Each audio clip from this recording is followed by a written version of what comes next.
6장 12절에서 16절 말씀입니다.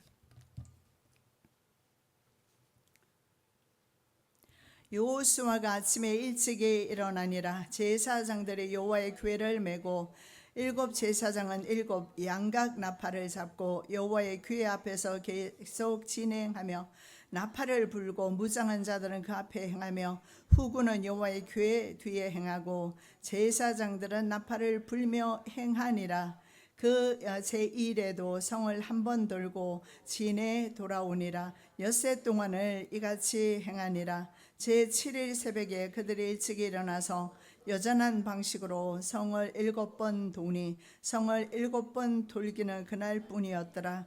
7번째에 제사장들이 나팔을 불 때에 여호수아가 백성에게 이르다 외치라. 여호와께서 너에게 이 성을 주셨느니라. 아멘. 살아계신 아버지 하나님, 과거에 이스라엘 백성은 여리고 성을 마지막 날 7번 돌았습니다. 그리고 엿새 동안은 입을 다물고 있었으나 제7일에 여호와를 향하여 외쳤습니다. 그때에 그 성이 무너졌습니다. 오늘날 우리의 모든 막힌 성읍이 무너지는 은혜가 있게 도와 주시옵소서. 말씀을 친히 증가하여 주실 줄 믿습니다. 거룩하신 예수 그리스도 이름으로 기도드립니다. 아멘. 자, 오늘 본문에 보면 하나님의 단독적인 역사를 볼 수가 있습니다. 그래서 제목의 말씀은 하나님의 단독적인 역사를 경험하자입니다. 자, 하나님께서 어떻게 이스라엘 백성을 구원하시는가? 바로 여호와 구원의 표본이 바로 여리고성 함락입니다. 여기에 보면 인간의 노력이나 행위가 전혀 개입되지 않고 전적으로 하나님의 단독적인 역사가 일어나는 것을 보는데, 우리 삶 가운데서도 하나님의 일하시는 이런 경험을 하게 될 때에 아마 우리의 신앙에 큰 힘을 줄 것이며, 그리고 우리로 하여금 그것이 바로 큰 격려가 될 줄로 믿습니다. 자, 이집트에는 요셉을 알지 못하는 새 왕이 등극했다라고 출애굽기는 그렇게 시작합니다. 자, 이 새 왕이라는 것은 바로 새 왕조가 시작되었다라는 겁니다. 제19왕조입니다. 람세스 2세 통치 시기인데요. 이때 힉소스 18왕조가 쫓겨나가면서 이스라엘도 역시 쫓겨나가게 됩니다. 왜냐하면 요셉을 알지 못한 이집트 왕조가 다시 들어섰기 때문에 그렇습니다. 그래서 요셉이 이집트의 총리가 될 수 있었던 것은 이민족인 힉소스족이 이집트를 통치하고 있었기 때문에 가능했던 일임을 알 수가 있는데, 이제는 요셉을 알지 못하는 바로 이집트 왕조가 들어섰기 때문에 이스라엘도 그때 이제 출애굽을 하게 됩니다. 자, 이 본문은 말입니다. 그때 이스라엘 백성이 출애굽을 하게 되는데 40년이 지난 시점인 것을 알 수가 있습니다. 주전 1446년경에 출애굽을 했다면 지금 본문의 말씀은 바로 주전 1406년경 바로 여리고섬 주민이 약 한 1500명 정도 사는 그런 성입니다. 폭이 200m, 길이가 약 100m 정도입니다. 그래서 당시 도시 중간 규모의 여리고 성입니다. 그러나 우리가 쉽게 함락할 수 있는 그런 성은 아니었습니다. 왜냐하면 난공불락의 성이었기 때문에 그렇습니다. 이 여리고 성은 사람들이 살기 시작하는 가장 오래된 도시로 8,000년경부터 기원전 8,000년경부터 사람이 살았던 곳입니다.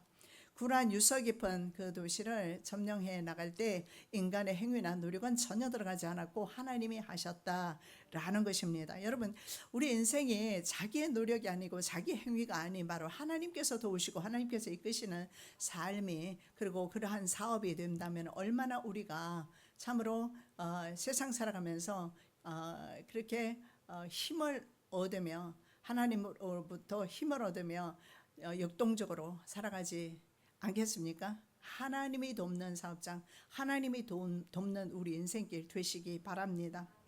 자, 이집트 18왕조는 힉소스족이라고 했습니다. 그들이 통치할 때 가나안과 페니키아 그리고 시리아 등지에 지배권을 행사하고 있었습니다. 그런데 18왕조 말년에는 바로 이 힉소스족이 쫓겨나고 이집트 새 왕조 19왕조가 들어서면서 국내적으로 굉장히 혼란한 시대였습니다. 그래서 그때 그런 혼란한 시기에 지배력도 가나안에 대한 지배력도 자연적 약화되었습니다.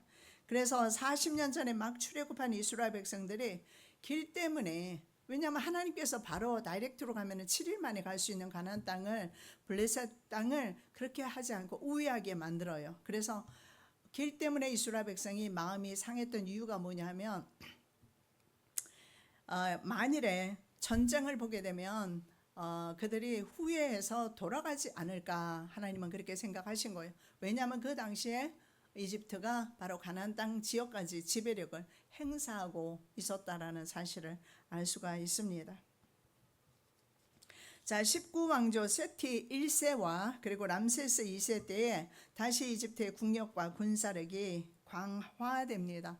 람세스 2세 이때에 출애굽을 하거든요. 그래서 이스라엘이 바로 람세스 2세 사후에 바로 광야 40년을 마치고 가나안을 침공하게 됩니다. 침략해서 들어가게 되는데, 이때 이집트는 다시 힘을 잃게 돼요. 이 국제적인 이 정세를 보면서 하나님께서 바로 우주의 하나님이시다라는 사실을 우리가 볼 수가 있습니다. 자, 결과 가나안을 침공하는 이스라엘 백성들을 저지할 수가 없게 됩니다. 이런 역사적 배경 속에서 이스라엘은 가나안을 점령해 나갔는데, 그 중에도 이 여리고성은 바로 중부 전투에 해당이 돼요. 그래서 하나님께서 직접 전쟁에 나서서 하나님의 백성들을 위해서 전쟁해 주심으로 허리를 잘라 주셔요. 그래서 북부군과 남부군이 서로 연합하지 못하도록, 그래서 이스라엘은 손쉽게 가나안 땅에 들어갔고요. 이 가나안 땅에 이스라엘 백성이 들어갔고, 그리고 그 후에 다시 이슬람권의 이슬람 민족이 들어오면서, 아랍 민족이 들어오면서 오늘날 전 세계에 바로 가장 큰 문제로 3차 세계대전을 어쩌면 촉발시킬 수 있는 그런 지역으로 지금 그렇게 전 세계가 주목하는 지역이 바로 지금 우리가 보고 있는 그 지역입니다. 여러분, 우리는 생각합니다. 내가 이 모든 일을 했다라고 생각할 수 있어요. 내가 아니라는 거예요. 내 인생은 내가 산다라고 생각할 수 있습니다. 내가 모든 것을 다 할 수 있다라고 생각하는데 아니라는 것을 오늘 성경은 말씀하고 있습니다. 하나님의 도우심이다. 하나님의 도우심. 어린아이가 부모의 손길을 별로 느끼지 못할 겁니다. 그러나 어린아이가 성장했을 때 부모에게 효도하면서 부모가 어떠했겠구나, 자신이 부모가 되면서 알게 되는 것처럼, 때론 우리가 하나님의 손길을 느끼지 못했기 때문에 하나님의 도우심이 아니라고 생각할 수 있지만, 여러분, 내 인생 걸어가는 그 길 자체에 하나님의 도우심 없이는 이 시간에 우리는 이 자리에 앉아 있을 수 없다라는 사실을 우리는 기억할 필요가 있습니다. 바로 하나님의 도우심입니다. 이스라엘 백성들은요, 국제 정세에 눈이 어두웠습니다. 종살이 400년 하다가 나왔으니 무슨 국제 정세에 밝겠습니까? 그러나 하나님은요, 모든 것을 알고 계신다라는 사실입니다. 자, 오늘 우리가 첫 번째로 은혜 받기를 원하는 말씀은요, 장비나 무기 없이 이스라엘 백성들이 한 것이 있습니다. 그냥 성둘레를 돌기만 했습니다. 너무나 유명한 말씀, 모르는 분이 없을 줄 압니다. 자, 여리고성 전쟁은요, 바로 여호와 구원의 표본인데 이것을 거룩한 전쟁, 성전이라고 합니다. 자, 아까 말씀드린 대로 여리고성은 난공불락에 쉽게 무너질 수 없는 그런 요새였습니다. 자, 히브리서 기자는요 12장 30절에서 이런 말씀을 해요. 믿음으로 7일 동안 여리고를 두루 다니며 성이 무너졌다, 이렇게 말씀하고 있습니다. 믿음으로 7일 동안 여리고를 두루 다녔다. 그랬더니 무너졌다. 이게 가당키 난 이야기입니까? 내가 원하는 건물이 있어요, 땅이 있어요. 내가 가서 돌기만 했는데 내 것이 되었다고요? 욕심입니다. 그거 따라하지는 마시고요. 하나님께서 하나님의 때 이스라엘 백성에게 그 땅을 주시려는 계획이 있으셨어요. 창세기 말씀에 15장 말씀에 보면 지금은 아니고 400년 후에 너희의 후손들이 이 땅을 차지할 것이다, 이렇게 말씀하고 있습니다. 400년이라는 그 기간이 하나님의 계획 안에 있었고, 이 하나님의 그 거룩한 역사를 성취하는 백성으로서 이 백성들이 이제 그 일을 하고 있는 것입니다. 자, 전쟁 방법은요, 하루에 한 번씩 성 주위를 도는 것입니다. 그래서 걷기만 했는데 성이 무너져요. 자, 여리고는 굳게 닫혔고 출입하는 자가 없었다라고 1절 말씀을 전합니다. 원어에 보면요, 이 말씀을 어떻게 해석하느냐, 볼트로 죄고 빗장을 걸었다, 이렇게 말하고 있습니다. 왜냐하면 여리고성 사람들은요, 요단강을 기적적으로, 요단 강물이 세워지면서 기적적으로 건너오는 이스라엘 백성들을 보고서 겁이 났습니다. 그래서 성문을 굳게 닫았습니다. 성벽은요, 이중으로 되어 있었습니다. 성의 크기는요 8에서 9에이건데 8에서 9에이거 정도, 평수로 말하면 9,600에서 1,800 그 평수로 따지면 그 정도 될 겁니다. 그런데 성 내부에 약 18피트입니다. 18피트라면 사람의 한 키 높이 3배 이상의 높이입니다.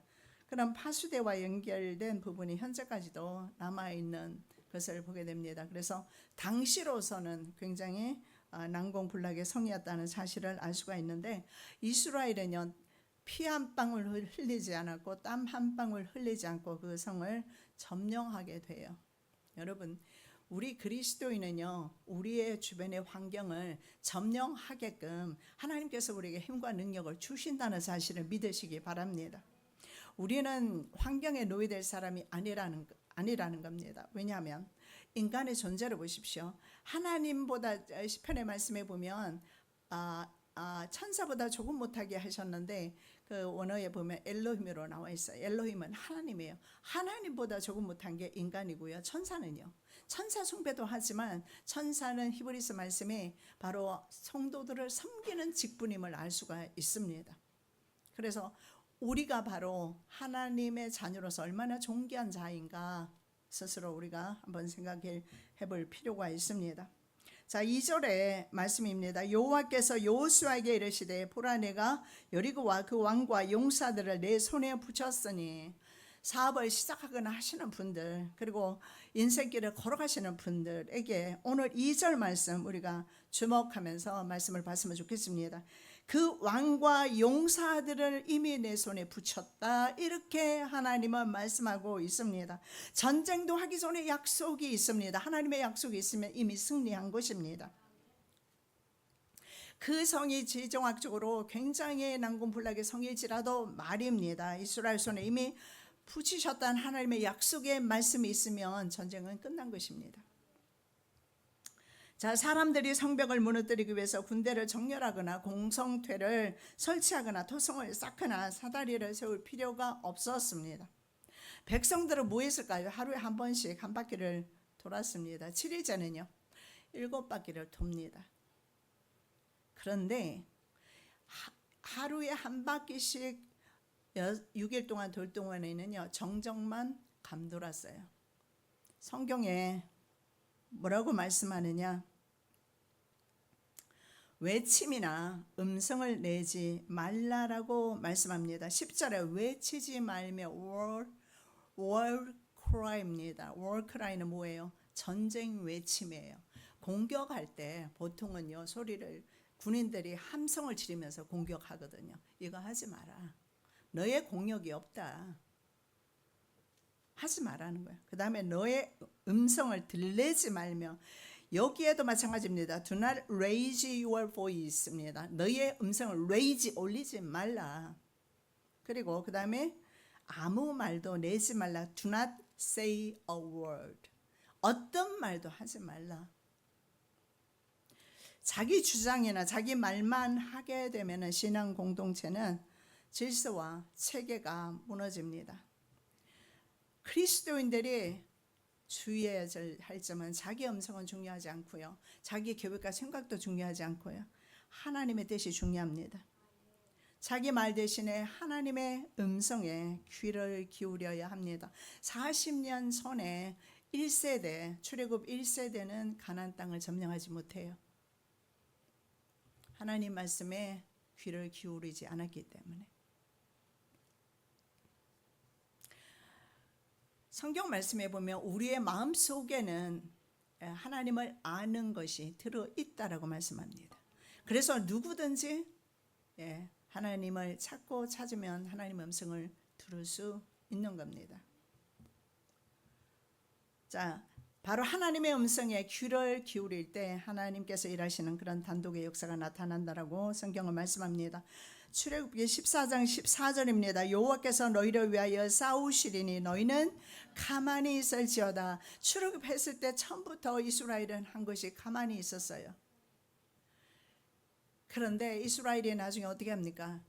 입으로 불평을 쏟아내면서 가나안 땅에 못 들어가요.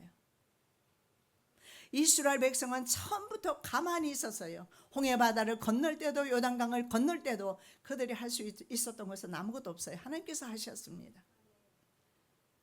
그런데 이스라엘 백성들이 음성을 내기 시작하면서 그들은 40일 가나안 땅을 탐지한 날 수 40일을 계산해서 40년을 광야에 돌게 됩니다.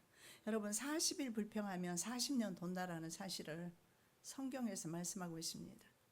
정말 우리는 자신의 입을 단속하면 복을 받을 것 같습니다.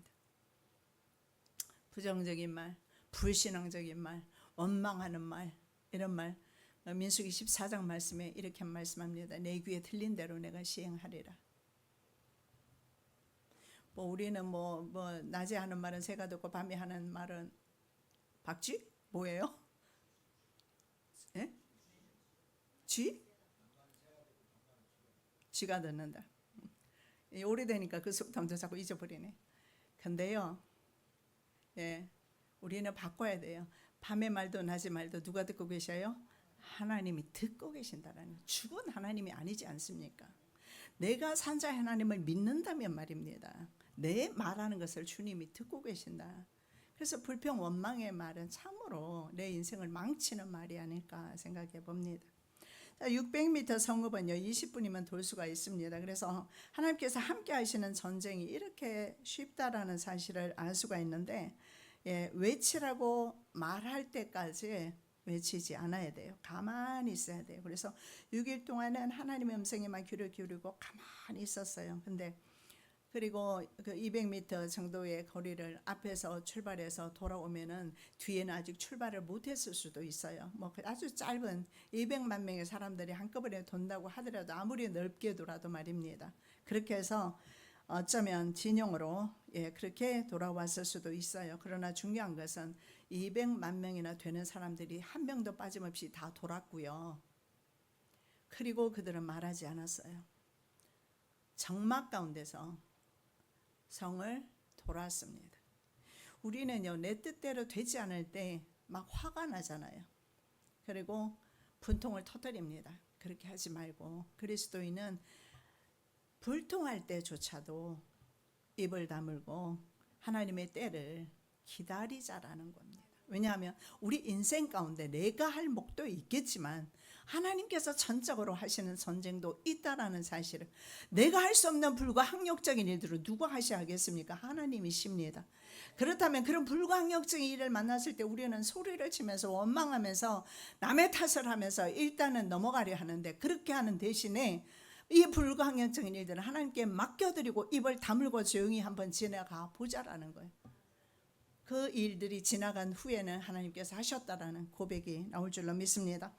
자, 두 번째 중요한 사실이 있는데요.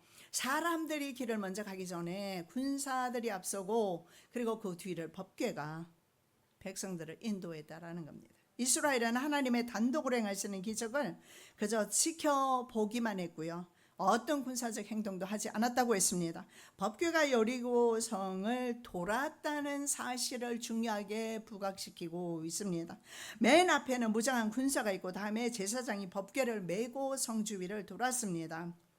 행렬의 초점이 바로 법궤입니다. 자, 우리가 사업이든 뭐든 성공할 수 있는 이유가 바로 하나님이 먼저 가실 때 가능하다라는 겁니다.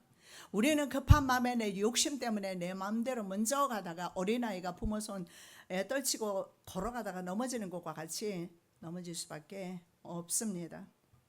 자, 행렬의 초점이 바로 법궤이고 6일 동안의 그 일들을 보고하는 1절에서 14절의 내용을 보면요, 법궤라든가 언약궤라는 단어가 14절 중에서 14번이나 나와요.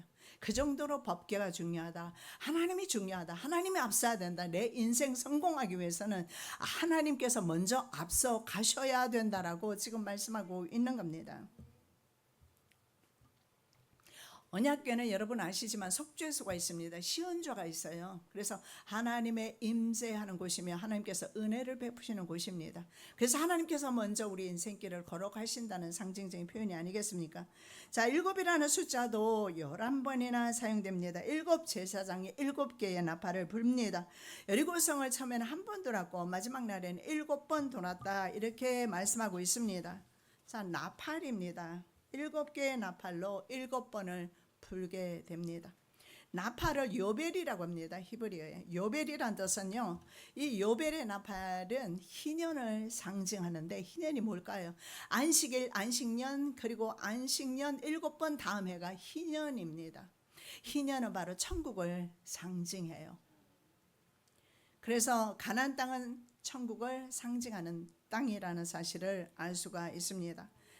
자, 우리가 듣게 될 마지막 나팔이기도 합니다. 성경에 데살로니가전서 4장 16절 17절에 보면 주님께서 다시 오실 때 호령 소리와 그리고 천사장 소리 그리고 하나님의 나팔로 하늘로부터 강림하신다, 이렇게 말씀하고 있습니다. 그때 죽은 자들이 먼저 일어나고 그 후에 살아남은 자도 변화승천, 바로 구름 속으로 끌어올려 가게 될 것을 말씀하고, 그 이후로는 우리는 하나님과 영원히 함께 있게 될 것이라고 말씀하고 있습니다. 그래서 이 나팔은요, 바로 천국에서 들려오는 나팔 소리이며 우리에게 바로 복을 주시고 은혜를 주시고 그리고 평안을 주신다는 그런 나팔 소리가 되겠습니다. 왜냐하면 이 나팔 소리, 7번 나팔 소리에 성이 무너져 내렸어요. 하나님의 역사가 일어난 거예요. 하나님께서 일하시는 때였음을 알 수가 있습니다. 자, 하나님께서 6일 동안 천지를 창조하시고요, 7일에 쉬셨습니다. 여호와의 복은 언제 받는가? 제 7일 날, 7일째 되는 안식일에 하나님은 복 주십니다.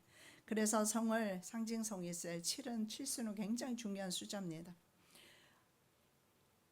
유대인들은 지금도 안식일 토요일을 지키지만 우리는 예수님의 부활하신 날 주일을 안식일로 지킵니다. 그래서 이 날에 하나님께서 복 주신다고 약속을 하셨고 복 주신다는 사실을 알 수가 있습니다. 6번, 하루에 한 번씩 돌 때는 성이 무너지지 않았어요. 그러나 이제 마지막 날에 7째 날에 7번 도니까 성이 무너져 내렸어요. 여러분, 우리 수련회를 통해서 참석하시는 여러분을 통해서 모든 가정의 문제들이 무너져 내리는 은혜가 있으시기 바랍니다. 오늘 또 이 말씀을 통해서 여러분이 가지고 있는 문제들 역시 모든 문제가 해결되는 은혜 있으시기 바랍니다.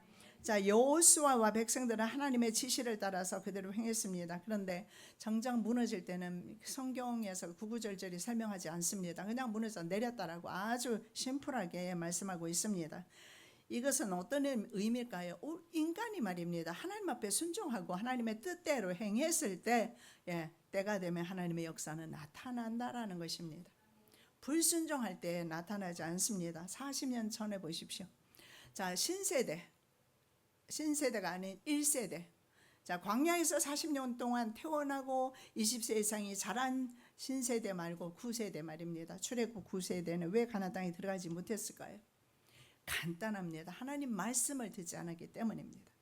가데스 바네아에서 파송되었던 10명의 정탐꾼의 보고를 듣고 사람들은 절망 낙심하고 모세와 아론을 돌로 치려 합니다. 그리고 원망합니다. 차라리 우리가 예굽에 있을 때가 좋았다라고 원망을 하는데 하나님께서는 이렇게 말씀합니다. 너희들의 원망하는 소리 내가 들었다. 자, 가데스 바네아에서 파송된 그 10명의 정탐꾼의 보고는요, 사실에 입각한 상당히 합리적이고, 그리고 합리적인 보고였으며 사실에 입각한 사실대로의 보고였음을 알 수가 있습니다. 왜냐하면 실제로 당시에 가나안 거민은요, 거인종 네피림의 후예로서 키가 장대했습니다. 그래서 이스라엘 사람들이 봤을 때 스스로 메뚜기 같이 보인다. 나는 메뚜기 같아도 하나님은 그렇지 않지 않습니까? 사고에 문제가 있는 것 같아요. 이스라엘 백성들이. 불신앙의 사람들은 사고에 문제가 있어요. 항상 문제를 내 문제로 생각합니다. 그리고 나는 할 수 없다고 생각해요. 불신앙의 사람들의 특징이에요. 성읍의 방어 상태는 아주 견고하고 빈틈이 없었습니다. 사실 그대로 보고했고 허위로 보고하지 않았습니다. 그들이 제대로 보고한 겁니다. 그런데 10명의 정탐꾼에 문제가 있습니다. 보고만 하지 않고 그 땅을 악평하기 시작합니다. 부정적으로 말합니다. 그리고 우리 스스로 보기에도 메뚜기 같은데 그들이 봤을 때도 우리는 메뚜기다, 이렇게 자기 자신을 또 평가하고 자기 민족을 절하시켜요.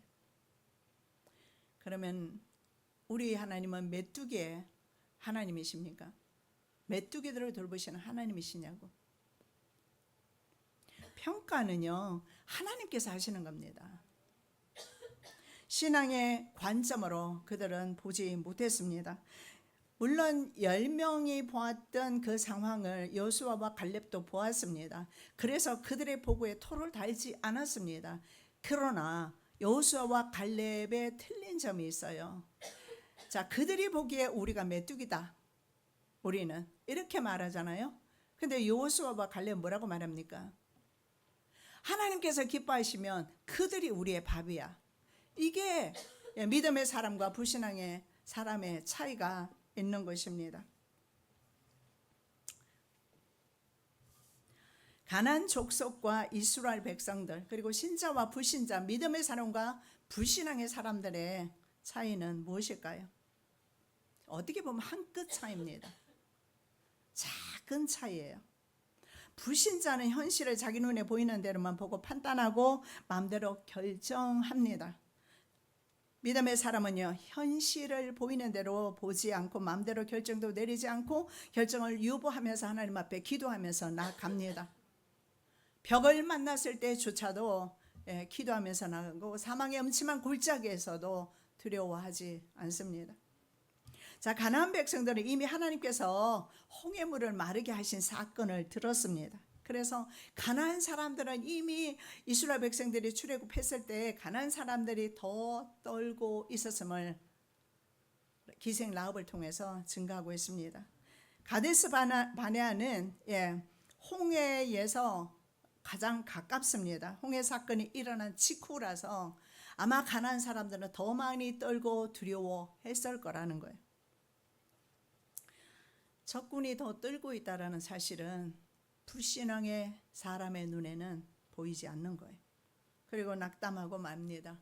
그리고 그렇게 힘들게 출애굽해서 20세 이상의 사람들은 결국은 가나안 땅에 들어가지 못해요. 그들은 뭐 했을까요? 광야에서 죽을 때까지 돌리기만 했다. 우리 인생이 예수 믿으면서 하나님의 자녀로서 이렇게 도는 인생 되어서는 안 되겠다라는 겁니다. 우리의 불신앙이 우리의 길을 이렇게 돌게 만든다는 사실을 믿으시기 바랍니다. 자, 40년 전에 자신들의 조상은 들어가지 못했으나 이제 들어갈 수 있는 이유는 바로 신세대는 말씀에 순종했습니다. 자, 세 번째, 헤름과 여리고성의 저주를 한번 살펴보겠는데요. 여리고성 전쟁은 인간의 노력이 전혀 들어가지 않았다 했습니다. 전형적인 하나님의 전쟁입니다. 그래서 여리고성은 하나님 앞에 바쳐지게 됩니다. 이것을 헤렘이라고 그래요. 그래서 하나님의 거룩한 전쟁 성전을 헤렘이라고 합니다. 헤렘이라는 것은 제거된다라는 의미가 돼요. 그래서 인간이 전리품을 취하면 안 된다라는 말씀입니다. 이 성과 그 가운데 모든 물건은 여호와께 바치되 기생 라합과 물을 그 집에 동거하는 자는 살리라. 이는 그가 우리의 보낸 사자를 숨겼습니다. 헤렘이 선포되면 모든 생명 있는 자, 심지어는 유아까지도 죽어야 합니다. 금은 동은요 여호와의 창고에 드려졌어요. 라합은 보십시오. 헤렘의 대상이었어요. 당연히 이방인이었고 여리고 사람이었으니까. 그러나 기생 라합은요 헤렘의 대상에서 지금 제외되고 있어요. 하나님의 진노를 피하게 됩니다. 하나님의 저주를 피하게 됩니다. 이유가 뭘까요? 믿음입니다. 하나님께서 비록 니느웨처럼 악의 도성이지라도 돌이켜 회개한 신실한 자들에게 자비를 베푸신다는 사실을 믿으시기 바랍니다. 여리고 성이 언급되면서 동시에 여리고 성이 무너지는 것을 기자가 말하면서 동시에 바로 기생 라합의 그 구원을 언급하고 있습니다. 라합의 믿음을 통해서 가족까지도 구원을 받게 됩니다. 여러분, 두 정탐꾼을 숨겨주었다라고 오늘 성경은 그렇게 말하는데, 두 정탐꾼을 목숨의 위협을 무릅쓰고 숨겨준 이유가 있습니다. 하나님에 대한 신앙 때문이었어요. 행위 이전에 그녀는 자신 민족의 하나님이 아닌 이스라엘 하나님 여호와에 대한 신앙이 있었고, 그분이 바로 참 신이다, 우리 신은 가짜라고 고백했던 겁니다. 이방 여인으로서 창녀로서 그녀가 이스라엘 총회에 들어왔습니다. 그리고 다윗 왕의 초상이 돼요. 기생 라합이. 그것은 바로 여호와를 신뢰하는 믿음이다. 아무리 강조해도 부족함이 없는 것이 우리는 하나님에 대한 믿음입니다. 세상 일과 하나님의 믿음에 서로 충돌이 일어났을 때는 하나님에 대한 믿음을 지켜야 합니다. 지금 자신의 민족을 선택할 것인가, 아니면 지금 쳐들어오고 있는 그 바로 이스라엘 백성의 여호와를 선택할 것인가, 귀로해서 믿음을 선택했어요. 세상이 아니고. 자, 다른 가나안 사람들은 어떠했습니까? 여호와에 대한 소문을 들으면서 간이 녹아내렸다라고 성경을 표현하고 있습니다. 그 정도로. 그러나 그들은요 간이 녹아내릴 정도로 두려워는 했지만, 기왕이면 그러면 저 능력 많고 권능 있는 저 신을 내가 선택해야 되지 않을까? 내 인생 이층까지 살아봐도 크게 내가 재미를 보지 못했는데 진짜 살아계신 하나님을 제대로 한번 믿고 내가 복을 좀 받아야 되지 않을까? 한 번쯤은 우리가 고민해 봐야 되지 않겠습니까? 기생 라합은요 기생이었으나 가장 지혜로운 여인입니다. 왜요? 구원받았지 않습니까? 하나님의 백성이 되었지 않습니까?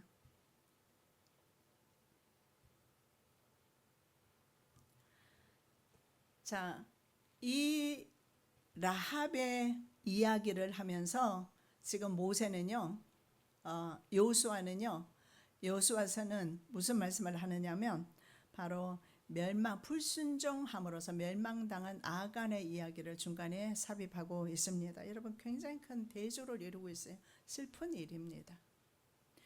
이미 이스라엘 안에 들어왔고 하나님의 자녀로서 살아가는 아간은 분명히 전리품을 취하지 말라라고 말씀하셨음에도 불구하고 욕심에 눈이 어두워서 전리품을 취하면서 해렘됩니다. 진멸돼요. 가나안 사람들은 이미 독자적인 문화를 구축하고 있었습니다.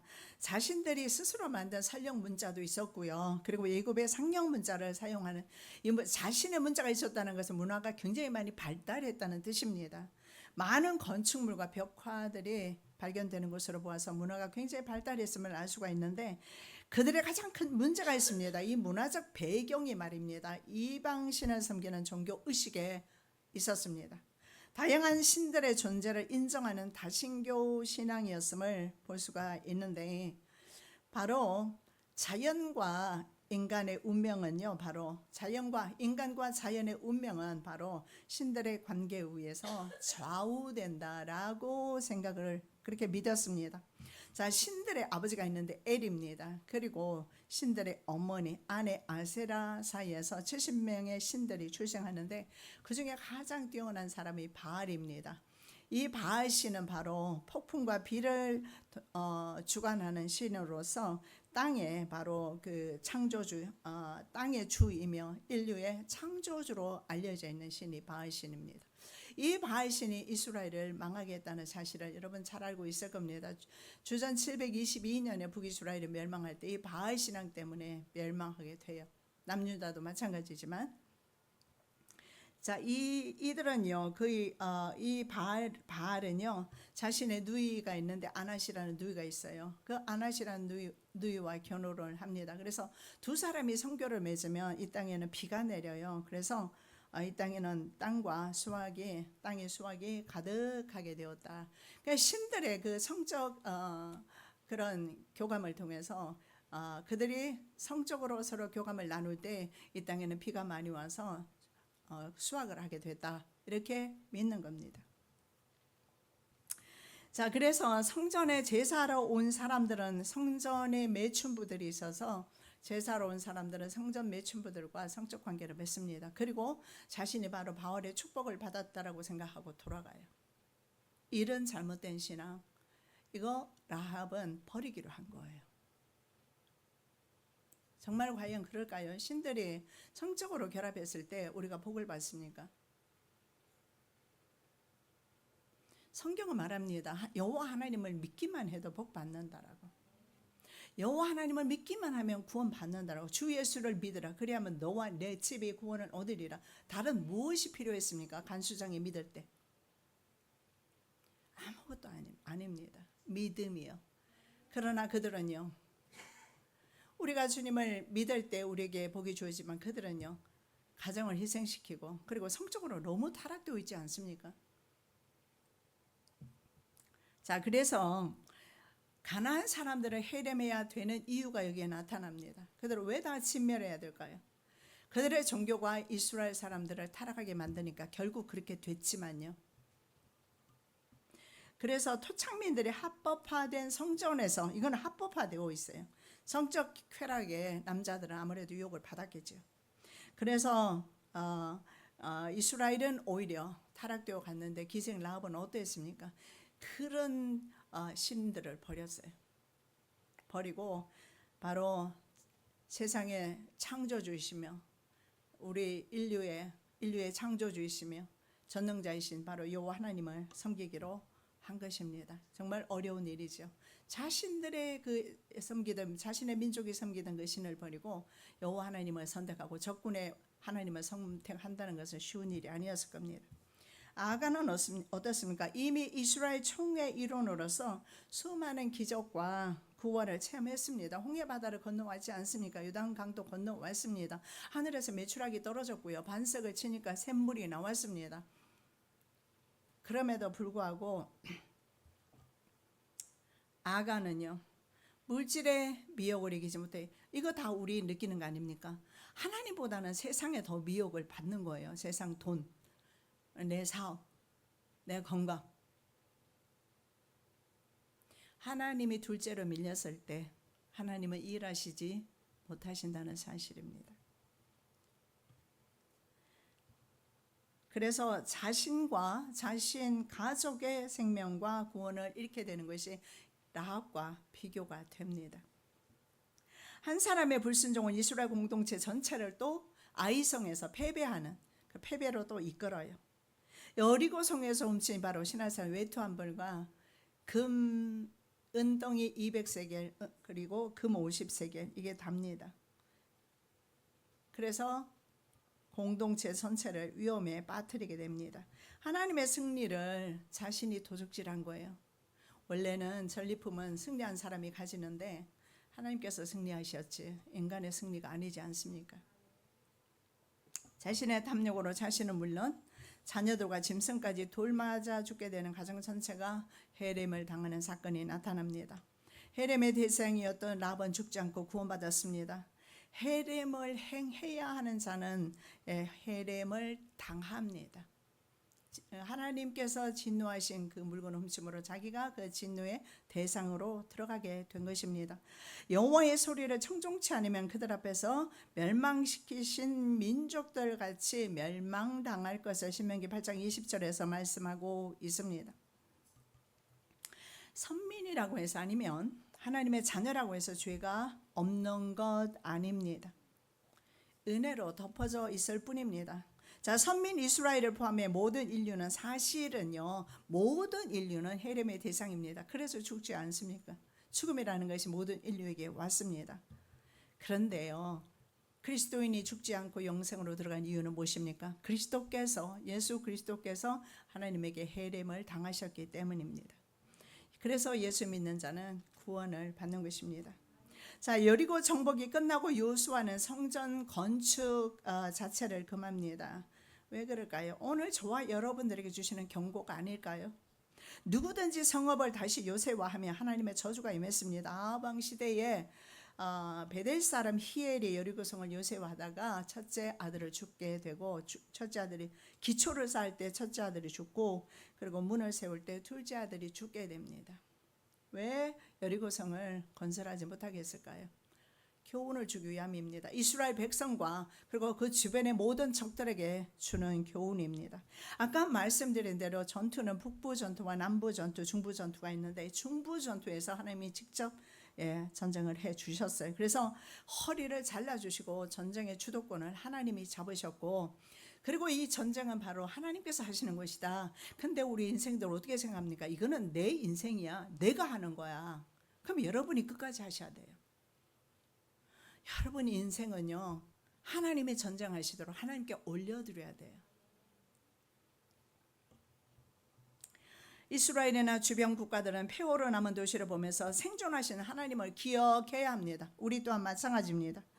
당시에는 전쟁에서 승리한 승전국의 신이 승리했다고 믿었습니다. 그래서 그런 고대 전쟁에서 전쟁의 승패는 하나님의 임재에 있다라는 사실을 알아야 했습니다. 우리 역시 삶의 현장에서 늘 전쟁을 하고 있습니다. 영적 전쟁입니다. 이 전쟁에서 내가 할 것인가, 아니면 순종함으로 주께 올려드릴 것인가, 결과는 판이하게 나타날 것입니다. 그렇습니다. 그 폐허는 바로 저와 여러분에게 주시는 증거입니다. 하나님은 살아 계신다는 증거 말입니다. 살아계신 아버지 하나님, 참으로 감사합니다. 우리 하나님은 살아계십니다. 내 인생의 전쟁의 주도권을 하나님께서 가지시기를 원합니다. 우리는 그저 주님 앞에 순종하면서 외치기만을 원하며 기도하기를 원하며 주님의 말씀에 순종하기만을 원합니다. 주님은 승리자이십니다. 우리의 인생 모든 아버지 하나님 삶의 현장에서 우리 주님께서 승리하시는 은혜 있으실 줄 믿습니다. 주님께 온전히 믿음을 드리기를 원합니다. 믿음을 받아 주시옵소서. 거룩하신 예수 그리스도의 이름으로 기도드립니다.